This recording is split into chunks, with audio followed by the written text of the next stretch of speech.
जाति जनगणना की बात करते करते राहुल गांधी फिर हिंदू हो गए हैं। 80% वोट की दरकार है, सिर्फ 50% ओबीसी वोट के जरिए मोदी पर प्रहार मुश्किल है। मगर बड़ी स्टोरी, बड़ा नैरेटिव कुछ और है। लड़ाई इंडिया अलायंस का फेस बनने की है। क्या राहुल गांधी इसके लिए फाइट कर रहे हैं? समझने की जरूरत यह है।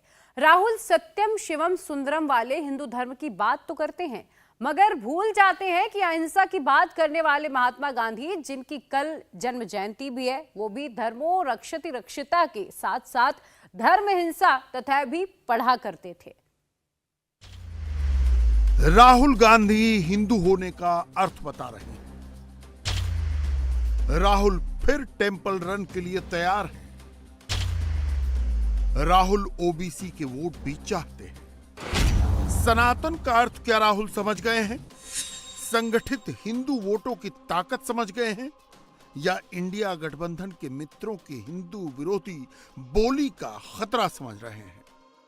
कांग्रेस ने सोशल मीडिया पर सत्यम शिवम सुंदरम की हेडिंग से एक लेख वायरल कराया है, जिसमें राहुल गांधी ने हिंदू होने का मतलब बताया है। राहुल ने लिखा है, निर्बल की रक्षा का कर्तव्य ही उसका धर्म है। एक हिंदू अपने अस्तित्व में समस्त चराचर को करुणा और गरिमा के साथ उदारता पूर्वक आत्मसात करता है, क्योंकि वो जानता है कि जीवन रूपी इस महासागर में हम सब डूब उतर रहे हैं। ये कहना कि हिंदू धर्म केवल कुछ सांस्कृतिक मान्यताओं तक सीमित है, उसका अल्प पाठ होगा।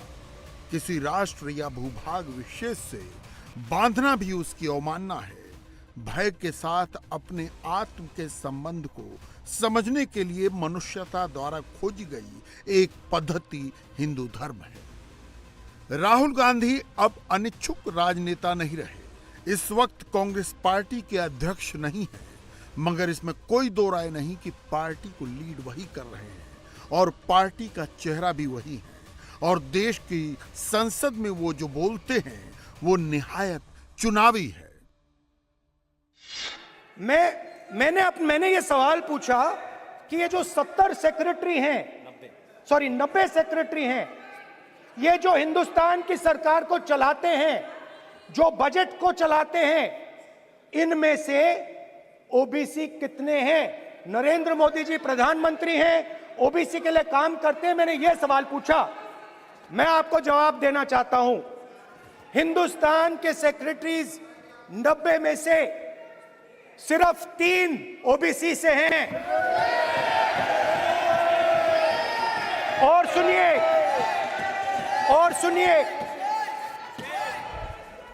सुनिए, नहीं घबराइए मत, डरो मत। और सुनिए, ये जो सेक्रेटरीज हैं जो ओबीसी कम्युनिटी से हैं, ये हिंदुस्तान के सिर्फ 5% बजट को कंट्रोल करते हैं। ये जो लिस्ट है, ये ओबीसी समाज का अपमान है। 90 लोग हिंदुस्तान के सेक्रेटरी हैं, उनमें से 3 लोग ओबीसी समाज के हैं, 5% बजट को कंट्रोल करते हैं। तो जल्दी से जल्दी आप कास्ट सेंसस कीजिए। जल्दी से जल्दी जो हमने कास्ट सेंसस किया था उसका डेटा आप रिलीज कीजिए, और अगर आप नहीं करेंगे तो हम कर डालेंगे। Thank you. मगर सवाल उससे बड़ा है। क्या कांग्रेस को लीड कर रहे राहुल गांधी इंडिया अलायंस को भी लीड करना चाहते हैं? क्या राहुल गांधी इंडिया गठबंधन का चेहरा बनना चाहते हैं? क्या राहुल गांधी ये सब करते हुए हिंदू बने रहना चाहते हैं? हिंदू होने का सीधा अर्थ यह है कि शास्त्रों की उत्पत्ति के बाद हिंदुत्व की व्याख्या इस प्रकार हुई। गोषु भक्तिर्भवेदस्य प्रणवे च दृढ़मति पुनर्जन्मनि विश्वासः स वै हिंदूरीति स्मृतः। अर्थात गोमाता में जिसकी भक्ति हो, प्रणव जिसका पूज्य मंत्र हो, पुनर्जन्म में जिसका विश्वास हो, वही हिंदू है। यह प्राचीन वैदिक व्याख्या सनातन काल से लेकर आज तक चली आ रही है और आगे भी चलती जाएगी। राहुल गांधी जी को अचानक से सत्यम शिवम सुंदरम हिंदू धर्म की फिर से याद आई है। जैसे जैसे चुनाव पास आता है वैसे वैसे राहुल गांधी जी को नए नए ड्रामे बयानबाजी करने की उत्साहिता होती है कि शायद इससे मेरी बात बने। राहुल गांधी जी 55 साल बाद आपको ये याद आया सत्यम शिवम सुंदरम। 10 साल आपकी सरकार पहले रही जिसके आप ही सब कुछ थे, तब भी आपको याद ना आया। आज हिंदुता के ऊपर आप ज्ञान देते हैं, उसके ऊपर आप बोलते हैं, लेकिन ये आपको कभी पहले तो याद ना आया। और आप किस अधिकार से बोलते हैं? ना तो आपके माताजी की तरफ से आपका धर्म हिंदू है, ना तो आपके पिताजी की तरफ से आपका धर्म हिंदू है, ना तो आपके दादाजी की तरफ से है। तो आप किस तरीके से आप हिंदू धर्म के ऊपर इतना बड़ा प्रचार, उसका भाषणबाजी देके उसकी आइडियोलॉजी को समझाने की कोशिश करते हैं? भाई कोई हिंदू तो समझाए, मैं सिख हूँ, मैं सिख को समझाऊँ तो अच्छी बात लगती है, लेकिन आप देश को किस लाइनों में बांटना चाहते हैं?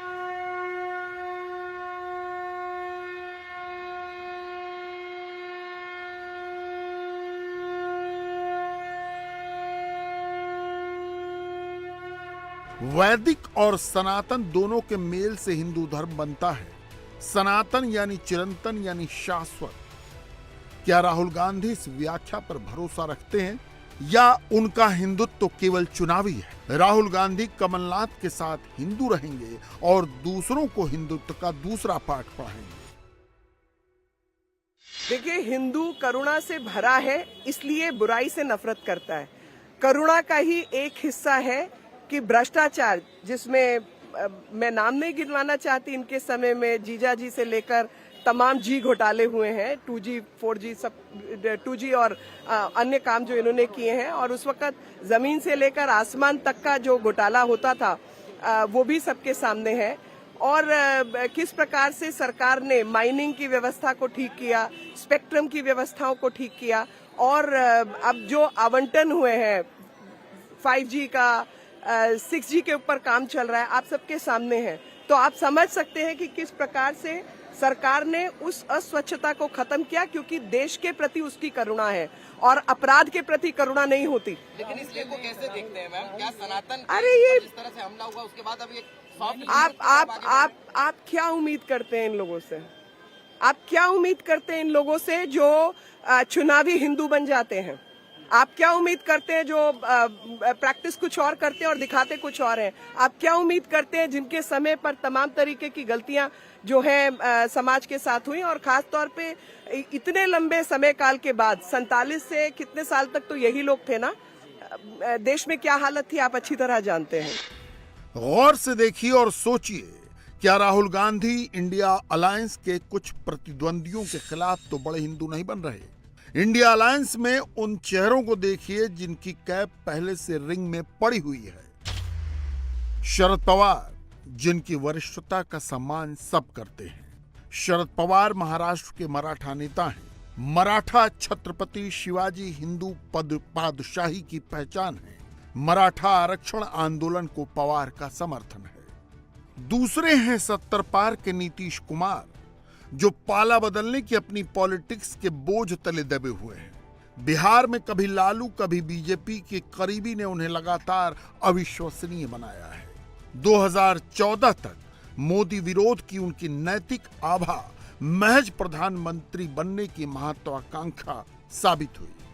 अब उन्हीं के मंत्रिमंडल के मंत्री हिंदू धर्म के ग्रंथों को पोटेशियम साइनाइड बताते हैं।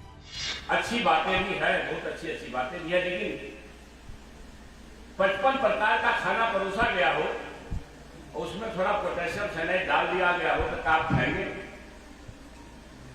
इसलिए मेरी आपत्ति वहां है और रहेगी जीवन भर में। जो पोटेशियम साइनाइड टाइप का कुछ चीज है ग्रंथों के अंदर, मैंने कहा तो जिनवा पर 10 करोड़, मोहन भागवत कहा तो फिर पर 10 रुपया को नहीं रखा, हमको इस बात का दुख। अब मोहन भागवत की 2 बार कहे, वीडियो भी जारी हुआ, आप लोग यूट्यूब पर मिल भी जाएगा उनका भाषण में। अगर आपको दिक्कत है तो मैं दे दूंगा। फर्क कहां है? गोदान के पात्र नहीं बदले जाएंगे और उनकी जातियां नहीं बदली जाएगी। गटर में उतरने वालों की जातियां अगर नहीं बदली जाएगी, तब तक इस भारत भूमि पर आरक्षण और जातीय गणना की जरूरत पड़ती है। आइए अब ममता बनर्जी की बात कर लीजिए। ममता बनर्जी ने लेफ्ट से अगर बंगाल को मुक्त कराया तो हिंदुत्व भी वहां बड़ी कहानी है। ममता बनर्जी ने दुर्गा पंडालों को पैसे दिए, मंदिरों के पुजारियों को अलाउंस दिया। देवी पूजा में ममता हमेशा शामिल रहती हैं। कुछ लोग केजरीवाल में भी संभावना देखते हैं, मगर केजरीवाल इतने समझदार तो हैं ही कि वो अभी अपनी संभावनाओं का प्रॉस्पेक्ट और बढ़ाएंगे। जब तमिलनाडु से स्टालिन एंड कंपनी सनातन पर ऊल जुलूल टिप्पणी कर रही थी, सोनिया और राहुल गांधी चुप्पी साधे थे।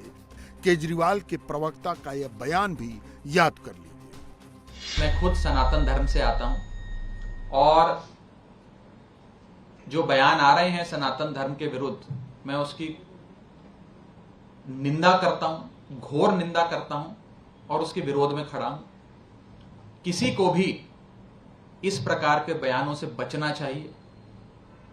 हर धर्म का आदर, सम्मान, सत्कार होना चाहिए और इस प्रकार के बयानों से हम सबको दूर रहना चाहिए। राहुल गांधी मोहब्बत की दुकान का नारा लगाते हैं, मगर एक विभाजनकारी राजनीति की ओर बढ़ते जाते हैं। जाति जनगणना की मांग करते हैं।